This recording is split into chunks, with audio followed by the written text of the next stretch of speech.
Where did the strongest women in our history truly draw their power from? Not from a bottle, not from a powder, not from anything you'd find on a store shelf. There was a mother once, abandoned in an empty desert valley, with a thirsty baby and nothing left to give him. She raced back and forth between two hills 7 times under the scorching sun, and what Allah caused to spring up from that ground beneath her child has fed pilgrims for 4,000 years since. The Prophet Muhammad, peace be upon him, described it as a food that satisfies completely.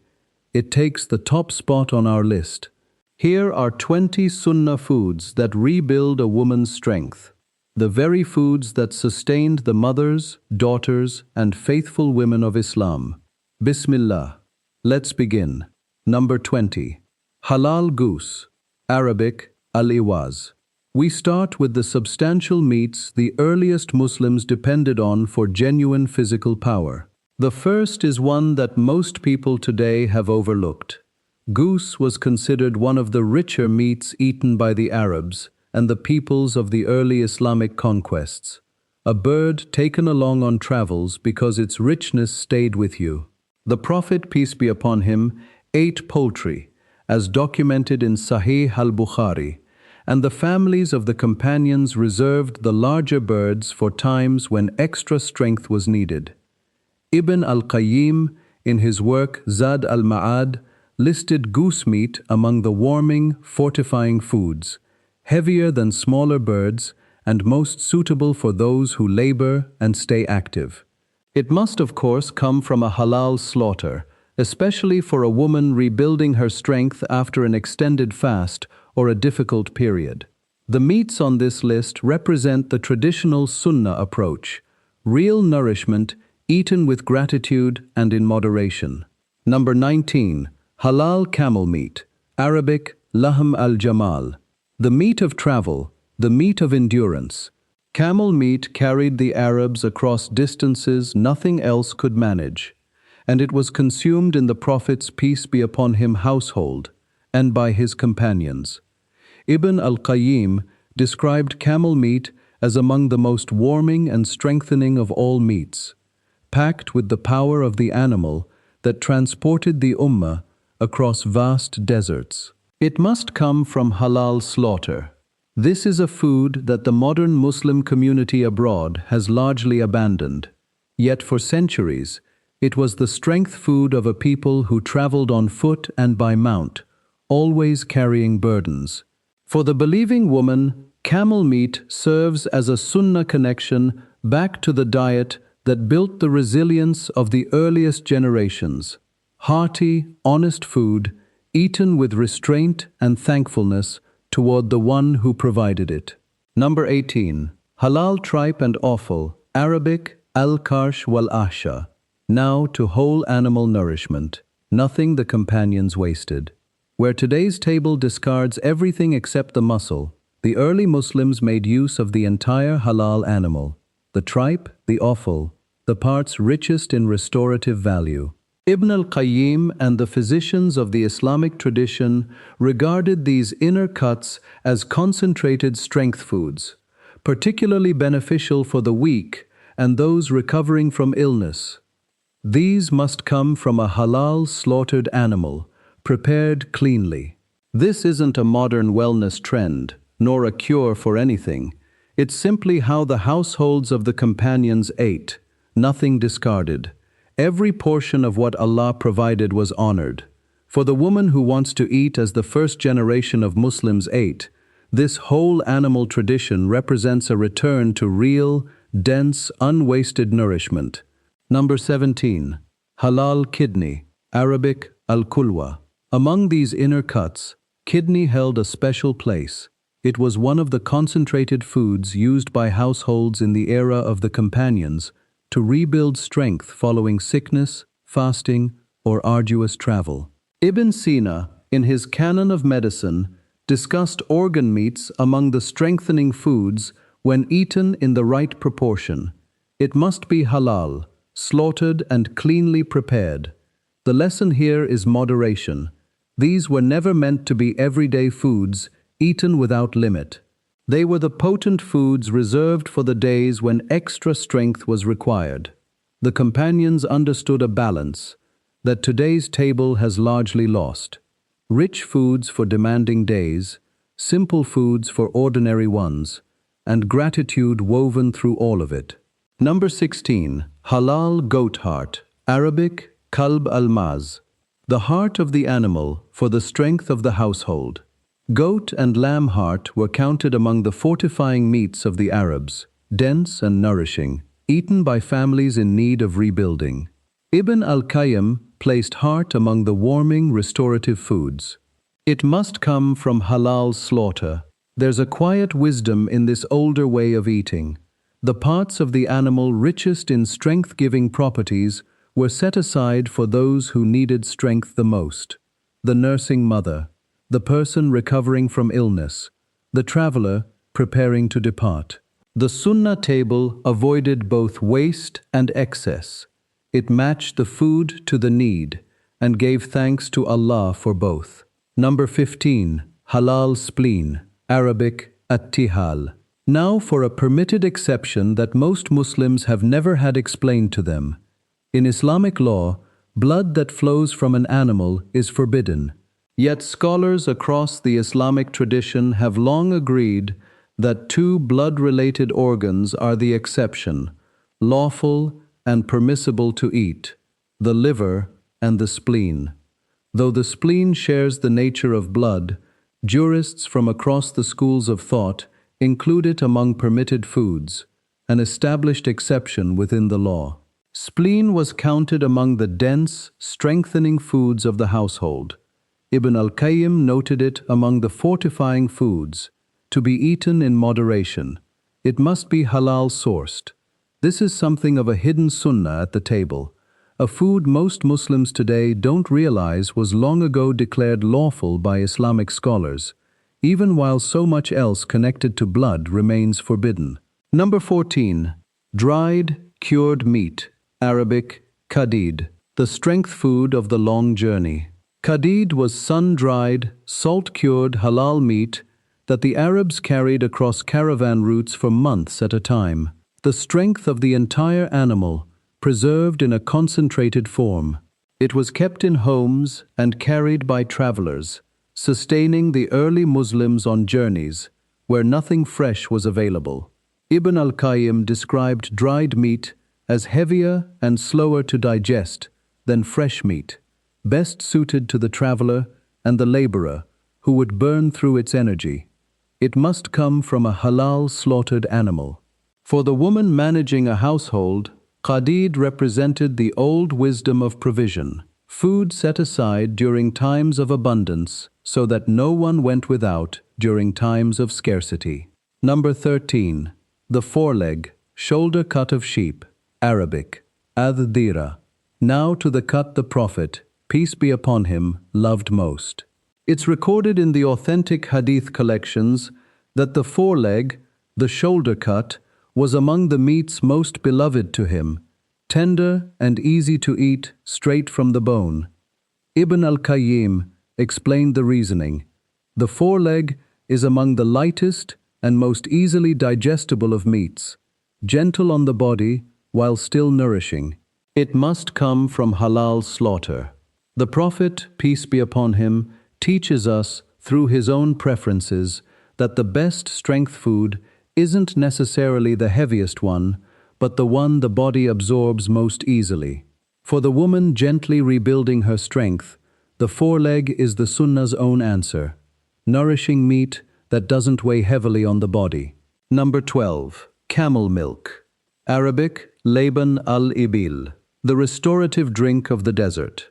Camel milk was kept in Arab households and consumed during the time of the Prophet, peace be upon him, as one of the provisions the desert peoples relied on to rebuild their strength.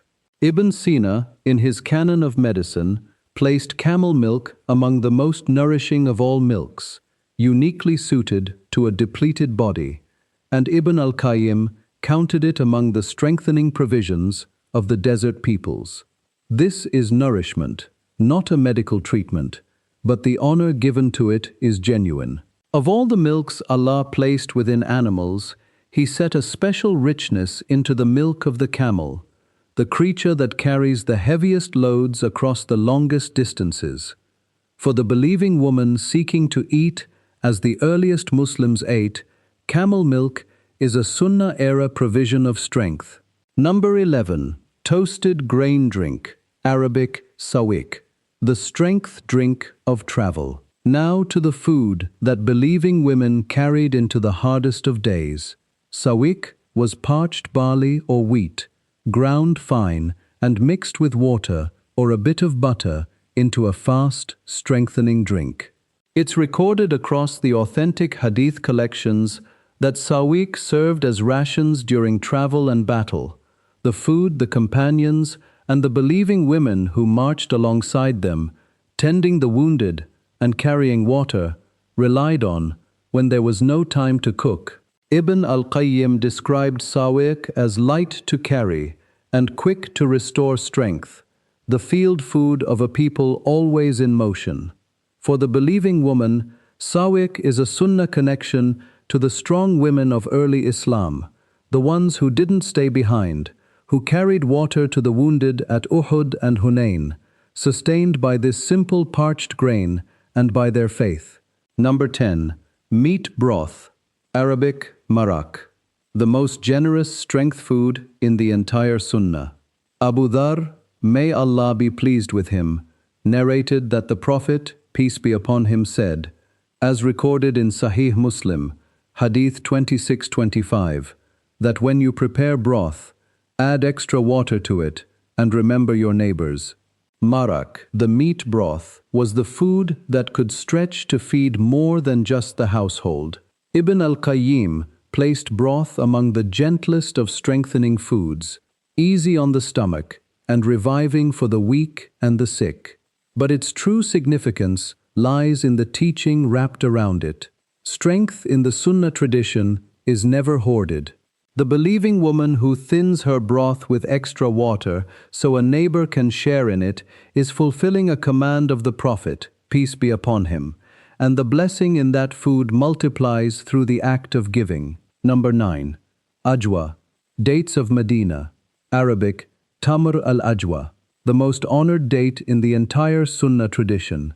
The Prophet Muhammad, peace be upon him, said, as recorded in Sahih al-Bukhari, Hadith 5445, that whoever eats 7 ajwa dates in the morning will be protected, dense, dark, and rich in nourishment. We honor it here for the strength and protection the Prophet, peace be upon him, connected to it by name. Ibn al-Qayyim listed ajwa among the noblest of foods, strengthening to the body and blessed in itself. This isn't a modern health claim. It's the word of the Prophet, peace be upon him, honored just as he spoke it. For the believing woman beginning her day, 7 ajwa dates represent a sunnah of both strength and blessing, eaten with the name of Allah. Number 8. Barley, the grain of endurance, Arabic sha'ir. Beneath every strong household stood the humblest of grains. Barley was the endurance food of the companions, the grain that filled both loaves and porridge, carrying families through lean months. We've spoken about barley on this channel before, and here we honor it for its strength, slow, steady nourishment that demanded little and gave much. Ibn al-Qayyim described barley as cooling, gentle, and sustaining, a grain best suited for steady endurance rather than sudden bursts of energy. And every strengthening practice from the Prophet's peace be upon him household, how they ate, fasted, recovered, and endured, has been compiled for you in the Sunnah Home Manual, 40 daily practices, every hadith verified, every source shown. Number 7. Honey, the restorer, Arabic asal, the one food Allah the Exalted Himself calls a healing. In Surah An-Nahl, verse 69, Allah, glorified is He, says that from the bellies of bees comes a drink of varying colors in which there is healing for people. We've honored honey before on this channel. Here, we honor it as the restorer of the depleted, the sweetness that returns strength to the weakened body. Ibn al-Qayyim called honey the closest thing on earth to a complete food, quick to revive a tired body and gentle enough for anyone. A spoonful of honey stirred into warm water was, for centuries, the reviving drink of the household. This is a means of strength that Allah placed within the smallest of His creatures. A food named in His book that the believing woman can turn to as the Sunnah's own gift for the tired and the recovering. Number 6. Olive oil, Arabic zayt az-zaytun, eaten and applied to the body, a food and a source of strength both inside and out. The Prophet Muhammad, peace be upon him, said, as recorded in Jamiat Tirmidhi, Hadith 1851, to eat olive oil and anoint yourselves with it, for it comes from a blessed tree. Olive oil was the strength food that also cared for skin and hair, poured into cooking pots and rubbed onto the body. Ibn al-Qayyim described olive oil as nourishing, warming, and among the most beneficial of fats for the entire body. For the believing woman, olive oil is a sunnah that serves a double purpose: strength taken in and care given outwardly, all from a tree that Allah, the Exalted, called blessed. Number 5. Meat close to the bone, Arabic, lam al-adhm. Now to how the Prophet, peace be upon him, himself ate meat for strength. It's recorded in the authentic Hadith collections that the Prophet Muhammad, peace be upon him, would pull meat from the bone with his teeth, and that he particularly valued the meat closest to the bone. Ibn al-Qayyim noted that the flesh nearest the bone is among the sweetest and most nourishing. This reflects the plain, unhurried way of eating that the Sunnah honors. Meat taken directly and gratefully, with nothing wasted, down to what clings to the bone. For the believing woman feeding her family, there's a Sunnah dignity in this. The good of the food is used completely, and every part of Allah's provision is received with thanks rather than discarded. Number 4. Raisins, Arabic zabib, the concentrated strength of the grape. Raisins were kept in the homes of the companions as a strengthening food and were among the provisions the Prophet, peace be upon him, kept in his own household. We've honored grapes before on this channel. Here we honor them dried, their sweetness and strength concentrated for lean seasons and long journeys. Ibn al-Qayyim placed raisins among the strengthening foods, beneficial for the body and for mental clarity, easy to carry and slow to spoil. For the believing woman, a handful of raisins was the traditional Sunnah snack of strength, a small, dense provision that Allah made easy to store, so that a taste of the vine's goodness was never far from the household, even long after the harvest had passed. Number 3. The strength of the believing women. Before the final 2 entries, we honor the women, because this video is truly about them. When the battle turned difficult at Uhud, it's recorded in Sahih al-Bukhari that Nusayba bint Ka'b, may Allah be pleased with her, stood and shielded the Prophet Muhammad, peace be upon him, with her own body, absorbing wounds meant for him. And at Hunayn, Sulaym, may Allah be pleased with her, stood ready to defend her family and her faith. These were not weak women, and they were never passive. They carried water. They tended to the wounded. They held their ground, sustained by the simple, strengthening foods on this list, and by a faith stronger than any fear. The strength of the believing woman was never only physical. It lived in her heart, and the foods of the Sunnah were simply the means Allah provided to carry a strong soul within a strong frame. Number 2. The running of Hajar. And now to the mother whose strength gave the world its most blessed spring. Hajar, the mother of Ismail, peace be upon him, was left, by Allah's command, in a barren valley, no water, no people, only her infant son. When the last of her water ran out and her child cried from thirst, she didn't sit down in despair. She climbed the hill of Safa and scanned the horizon. Nothing. She crossed to the hill of Marwa and searched again. 7 times she ran between them in the desert heat, refusing to give up on the child entrusted to her by Allah. Ibn al-Qayyim and other scholars saw in her running the very image of tawakkul, trust in Allah paired with effort, never replacing it. Hajar did everything within a mother's power, and then Allah did what only He could do. Her 7 runs became a rite of Hajj itself, with every pilgrim for all time retracing the strength of one desperate, faithful mother. Number 1. Zamzam, the food that nourishes. Arabic, Ma Zamzam. And now, at number 1, the water this video began with.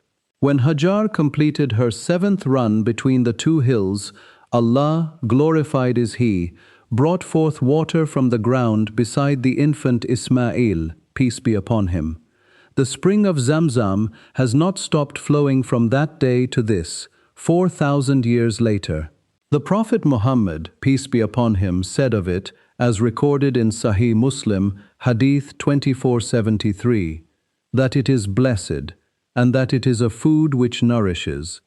A companion, Abu Dharr, may Allah be pleased with him, once lived for an entire month with nothing to eat but Zamzam water, and he grew stronger, not weaker, until the folds of his stomach became visible. This is the strongest food in the entire Sunnah tradition, and it came from the strength of a woman who refused to give up, not medicine, not a formula, simply a means of nourishment that Allah drew from the earth in answer to the running of a faithful mother. For every woman who is tired, who is stretched thin, who feels she has nothing left to give, remember Hajar, who ran until Allah answered her. And remember that the same Lord who fed the world through her struggle has not forgotten yours. May Allah grant you, your mothers, and your daughters complete shifa.